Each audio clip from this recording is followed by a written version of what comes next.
প্রিয় ছাত্রছাত্রীবৃন্দ, আমার চ্যানেলে তোমাদের সকলকে স্বাগত জানাই।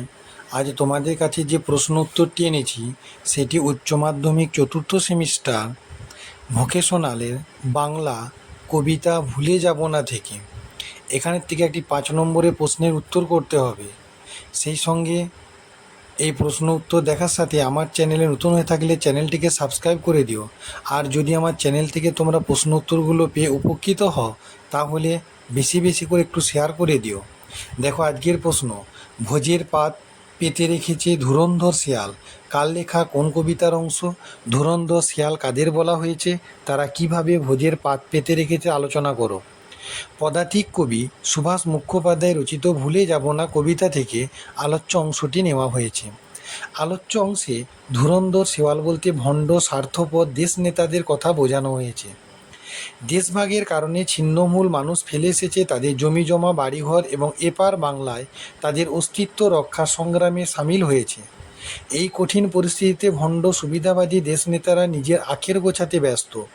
তারা অসহায় মানুষের চরম বিপদের মধ্যে নিজেদের স্বার্থ সিদ্ধি করায় মগ্ন থেকেছে।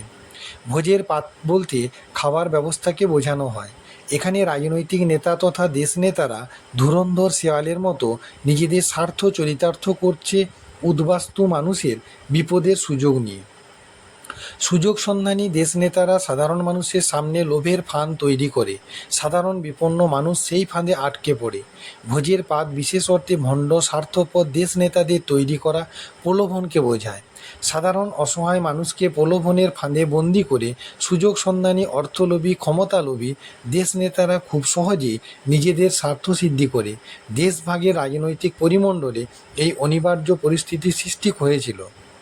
পরবর্তী প্রশ্ন, ভুলে যায়নি ভুলে যাব না জীবনে কোনো দিনই। কবি সুভাষ মুখোপাধ্যায়ের ভুলে যাব না কবিতায় কিভাবে উপরোক্ত পংক্তিগুলি ফিরে ফিরে এসেছে বুঝিয়ে দাও।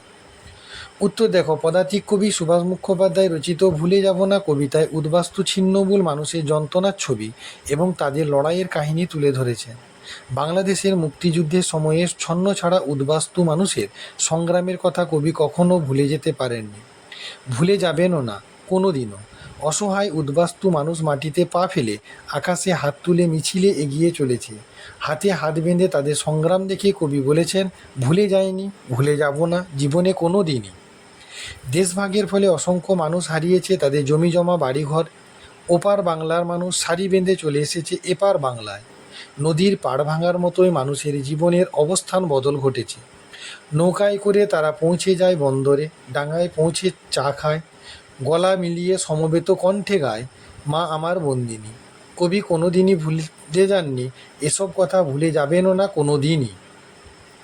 দেশভাগের কারণে এপার বাংলায় ওপার বাংলার মানুষের ঘর মাঝখানে কঠিন বিভেদের দেওয়াল, তারই মধ্যে শুকনো মুখে মায়ের কাতর জিজ্ঞাসা, কী পেলাম বলো দিনি। কবির সংবেদনশীল মন কোনো দিনই ভুলে যাবেন না এই যন্ত্রণার ইতিহাস। এভাবে আলোচ্য কবিতায় প্রশ্নোদ্ধৃত পংক্তিগুলি বারবার এসেছে।